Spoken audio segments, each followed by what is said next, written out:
बिस्मिल्लाहिर्रहमानिर्रहीम। अस्सलाम वालेकुम नाजरीन, मैं हूं जमशेद अंसारी। नाजरीन, आज 10 जून 2021 है और नाजरीन आज की इस वीडियो में हम डिस्कस करेंगे कि यतीम की कफ़ालत के हवाले से कुरान मजीद और अहादीस पाक में क्या फ़ज़ाइल बयान किए गए हैं। नाजरीन, मुआशरे का एक ऐसा फ़र्द जो बलूगत तक पहुँचने से पहले अपने वालिद से महरूम हो जाए उसे यतीम कहा जाता है। यानी बलूगत तक पहुँचने से पहले उसके वालिद का इंतकाल हो जाए या इस दार फ़ानी से कूच कर जाए। लेकिन आगे बढ़ने से पहले नाज़रीन एक बात याद रखें कि यतीम की कफ़ालत बहैसियत मजमूई पूरी मुसलमान उम्मत के ऊपर लागू होती है। ये जो एक कंसेप्ट है ना कि यतीम की कफ़ालत की ज़िम्मेदारी सिर्फ़ उसी एक घर पे है जिसमें वो यतीम मौजूद है, ये कंसेप्ट, ये तसव्वुर, ये सोच, ये ख़याल, ये फ़िक्र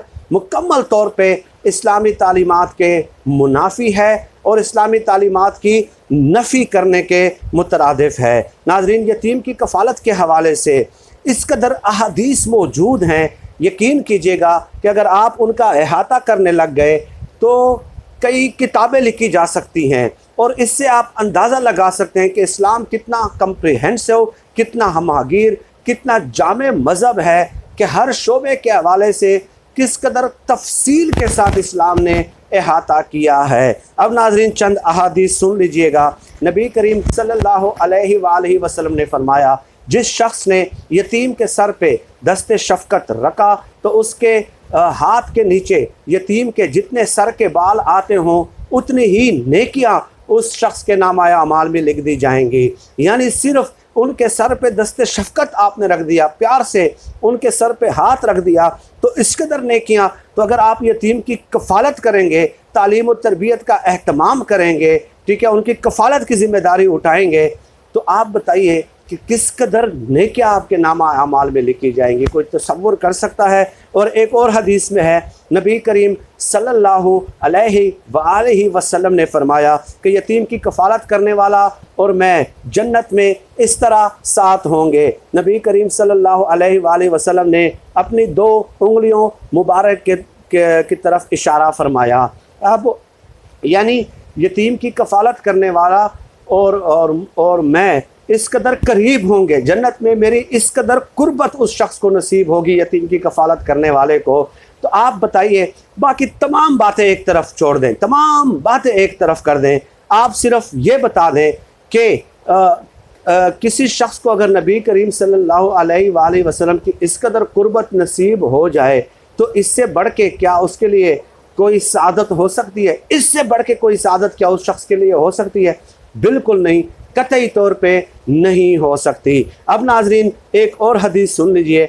नबी करीम सल्लल्लाहु अलैहि वसल्लम ने फरमाया, बेवाओं के लिए, मस्कीनों के लिए, यतीमों के लिए भाग दौड़ करने वाला ऐसा है जैसे वो अल्लाह के रास्ते में जहाद कर रहा है, ऐसा है जैसे वो पूरे दिन का रोज़ेदार हो, वो शख्स ऐसा है जैसे उसने वो सारी रात का इबादत गुजार है। यानी यतीमों, बेवाओं और मस्कीनों के लिए भाग दौड़ करने वालों को इस कदर सवाब दिया गया है, इस कदर फजीलतें उसके लिए बयान की गई हैं कि जैसे वो जहाद कर रहा हो, पूरी रात का इबादत गुजार हो, पूरे दिन का रोज़ेदार हो। तो इसलिए तो कहते हैं ना कि अल्लाह की रहमत बहाने ढूंढती है।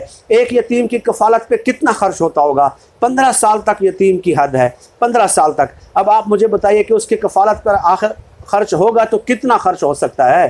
ठीक है, तो इस कदर फ़ज़ाइल बयान किए गए हैं। एक और हदीस है नाजरीन, ये हदीस भी गौर से सुन लीजिएगा कि क़यामत के दिन नबी करीम हज़रत मोहम्मद मुस्तफ़ा अहमद मुज्तबा सल्लल्लाहु अलैहि वसल्लम सबसे पहले जन्नत में दाखिल होंगे।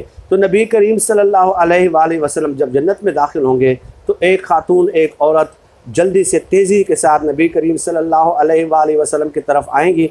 नबी करीम सल्लल्लाहु अलैहि वसल्लम फरमाएंगे कि आप इस कदर जल्दी में क्यों हैं?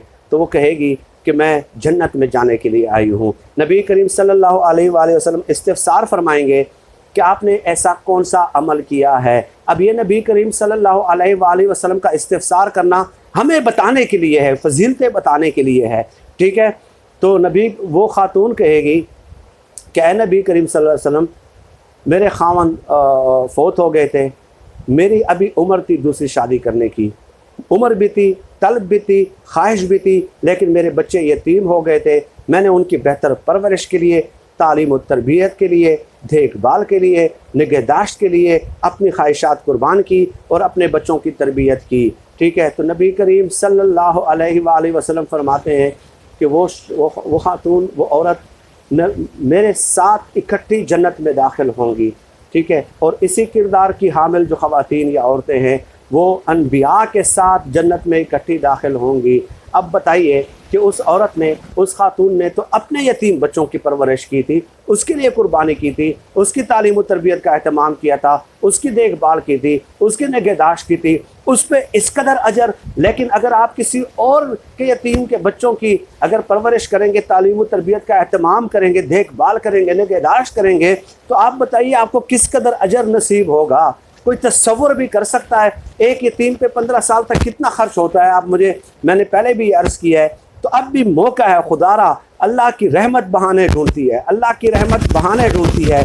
एक और हदीस सुन लीजिए, बड़ी अहम है कि नबी अल्लाह पाक के नज़दीक सबसे पसंदीदा जगह मस्जिद है और सबसे नापसंदीदा जगह बाज़ार हैं। बाज़ार इसलिए हैं कि बाज़ार में आपका पूरी तवज्जो, इन्हिमाक जो है वो दुनियावी काम की तरफ हो जाता है, मुकम्मल अटेंशन आपकी डाइवर्ट हो जाती है। लेकिन एक और हदीस में आता है कि अल्लाह के यहाँ सबसे पसंदीदा घर वो है, सबसे पसंदीदा घर वो है जिसमें यतीम की कफ़ालत की जाती हो, और सबसे नापसंदीदा घर वो है जिसमें यतीम की कफ़ालत न की जाती हो। बाज़ मुहद्दिसीन, बाज़ फुक़हा, बाज़ का लफ्ज़ मैं इस्तेमाल कर रहा हूँ, वो ये भी कहते हैं कि हो सकता है वो घर जिसमें यतीम की कफ़ालत की जाती हो अल्लाह को मस्जिद से भी ज़्यादा पसंद हो सकता है। ये बाज़ मुहद्दिसीन, बाज़ फुक़हा ने यहाँ तक कहा है। अब हम अपने घरों पे नज़र दौड़ाएं, अपने घरों पे नज़र दौड़ाएं, अपनी तरफ नज़र दौड़ाएं कि हम करते क्या हैं। मेरी बीवी, मेरे बच्चे और उनकी निगहदाश्त, देखभाल, तालीम और तरबियत बिल्कुल मेरी ज़िम्मेदारी है, लेकिन ये एक हैवानी सिफत है। क्या जानवरों के बच्चे नहीं होते?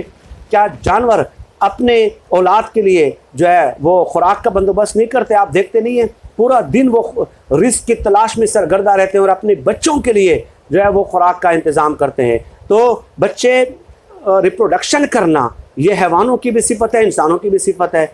बच्चों के लिए रिस्क ये हैवानों की भी सिफत है, इंसानों की भी सिफत है। इंसान किस तरह जानवरों से मुतमय्यज़ और मुमताज़ है, वो इस तरह कि वो अपने औलाद के साथ साथ दूसरों का भी एहसास करता है, दूसरों के दुख दर्द का भी एहसास करता है। ठीक है, दूसरों के दुख दर्द का भी सोचता है, और ये चीज़, इस सिफत से हैवान जो है ना महरूम है। ठीक है, तो ये तो हैवानी ज़िंदगी हो गई कि आप अपने बीवी और अपने बच्चों तक महदूद रहें और इसके अलावा आपके नज़र में और कोई भी ना आए, किसी की देखभाल की आपको जो है ना फ़िक्र ना हो, एहसास ना हो। तो अल्लाह पाक जो है हमें अक्ल सलीम दे, हमें सबसे पहले मुझे अमल करने की तौफीक दे। अब भी वक्त है, दुनिया दारुल इम्तिहान है, खुदारा वक्त है, जितना भी वक्त है आप वक्फ कर दीजिए, जितनी आपकी इस्तिताअत है, जितनी आपकी तौफीक है। अल्लाह पाक आपसे ये तो नहीं कहते कि आपकी 20,000 आमदन है तो आप मुझे 20 के 20,000 दे दें। अल्लाह पाक आपके पैसों के मोहताज हैं, लेकिन आप नियत तो करें, आप एफ़र्ट तो करें। आप एफ़र्ट तो कर सकते हैं, 100 रुपये जो दे सकते हैं, 10 तो दे सकते हैं, 20 तो दे सकते हैं, अपनी इस्तिताअत के मुताबिक जो है ना कि एक यतीम बच्चे की कफ़ालत या तालीम की ज़िम्मेदारी तो उठा सकते हैं। फिल वक्त इतना ही नाज़रीन, इसका हो सकता है कोई दूसरा हिस्सा भी हो, क्योंकि इसके बहुत सारे पहलू थे जो कि मैंने कवर करने थे, लेकिन आज बवजह किल्लत वक्त कवर नहीं कर सका। फ़िलहाल इतना ही। अल्लाह हाफ़िज़।